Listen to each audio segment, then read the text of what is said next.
April 7, 2015 made headlines around the world when the neon signs of Body Central's flagship stores flickered out for the last time, leaving empty storefronts where bustling fashion hubs once stood. In a single breath, the date marked the end of a retail empire that had once promised to democratize style for the masses, only to be outpaced by the very speed it tried to emulate. Fast fashion couldn't survive real fast fashion. H&M and Zara won, and Body Central fell. Founded in 1998 by former apparel executive Maya Patel, Body Central began as a modest boutique in downtown Dallas, offering runway looks at a price you could actually afford. Its mantra, "Style now, pay later," resonated with a generation hungry for the latest trends without the luxury price tag. By 2005, the brand had expanded to 120 stores across the United States, its bright orange logo a beacon for college students and young professionals craving instant style updates. The early success rested on a bold supply chain experiment. Body Central partnered with overseas manufacturers to produce micro-runs of garments, turning over inventory every 2 weeks. This hyper-turnover model mimicked the catwalk cadence of high fashion but compressed it into a retail calendar that few could match. The company's proprietary data analytics platform, Style Pulse, tracked Instagram hashtags and search trends in real time, feeding the design team with a constant stream of consumer cravings. At first, the market cheered. Sales surged 38% in 2008, and the brand secured a coveted spot on the New York Stock Exchange, its ticker flashing BCN. Analysts praised the company for redefining speed in retail, and investors poured capital into its rapid store rollout strategy. By 2010, Body Central boasted 250 locations, a bustling e-commerce portal, and a loyalty program that promised exclusive previews to its most devoted shoppers. But beneath the glittering storefronts, warning signs began to surface.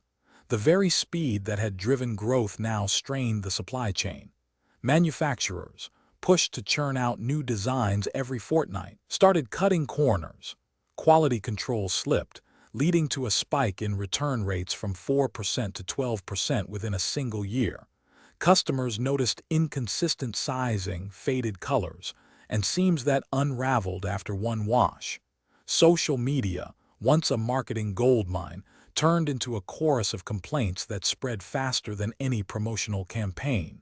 Compounding the product issues, Body Central's financial model hinged on razor-thin margins. To keep prices low, the company relied on aggressive discounting during end-of-season clearances, often selling items at a loss to maintain foot traffic. While this tactic worked in a thriving economy, the 2008 recession exposed the fragility of a strategy built on perpetual growth. Inventory piled up in warehouses, and the cost of unsold stock ate into the already shrinking profit pool. Meanwhile, the fashion landscape was shifting dramatically. H&M and Zara, armed with even more sophisticated logistics and massive global buying power, began to dominate the real fast fashion arena. Their ability to move from design to shelf in as little as 3 days rendered Body Central's 2-week turnaround painfully slow.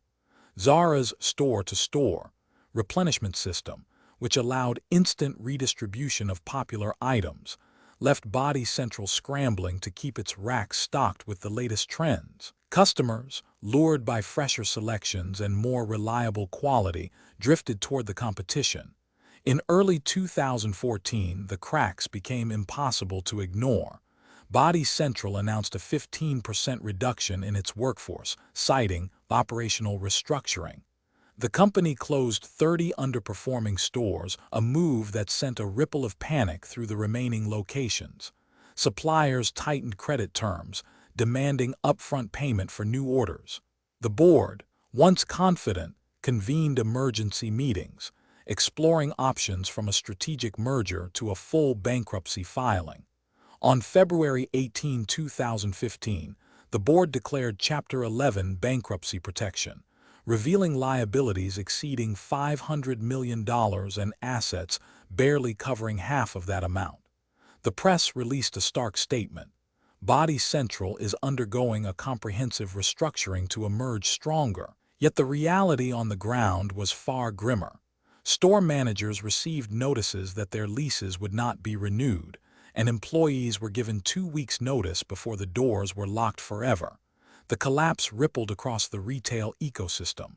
Mall owners, already grappling with declining foot traffic, lost a major anchor tenant, accelerating the vacancy rates in several regional centers. Former Body Central employees, many of whom had spent years honing expertise in rapid product development, faced a saturated job market where the same skills were now prized by the very competitors that had outpaced them. Suppliers, especially small factories in Bangladesh and Vietnam, experienced sudden order cancellations, leading to layoffs and financial strain.